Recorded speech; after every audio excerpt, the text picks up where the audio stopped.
The Estelle unit in Huntsville, Texas, the place they call the Supermax. The other units don't have to deal with the inmates that we have here. Outside of death row, this is the highest concentration of what are considered the most dangerous criminals in the entire Texas prison system. The inmates that are frequent rule violators. Not only have the prisoners here committed crimes against society, they've also had problems behaving behind bars.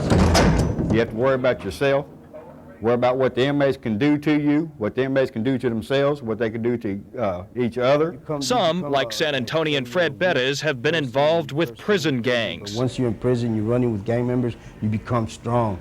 You become like powerful. You think nobody can touch you because you're this. Others are here because they were deemed too violent to fit in with the general prison population. We are finding it more difficult to house these inmates that have absolutely no regard for human life, whether it be yours, mine, or their own.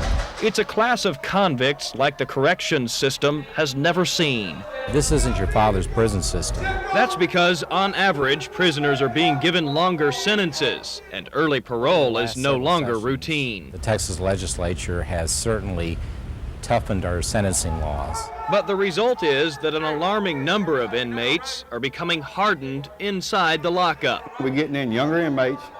We're getting in inmates that are doing the majority of the time now. It makes me want to just say the hell with it. So they're going to be more hard-headed. They ain't going to want to listen to nobody. With no hope of getting out early, they simply give up on good behavior. In a certain degree I am. I'm hardened forwards toward the officers, forwards police. This is Tommy Barnes' second time in the Supermax. He's been sent here for making a weapon while in prison and for assaulting a prison guard. You have no choice but to hit back. Now he has no choices at all. Inmates here are confined to an 8-foot by 10-foot cell 23 hours a day. If they behave, they are allowed out for 1 hour of solitary, caged recreation. They got people over here that don't even know where they at, man. In fact, the only way they can communicate with others is to yell through steel doors or occasionally pass messages using crude fishing lines.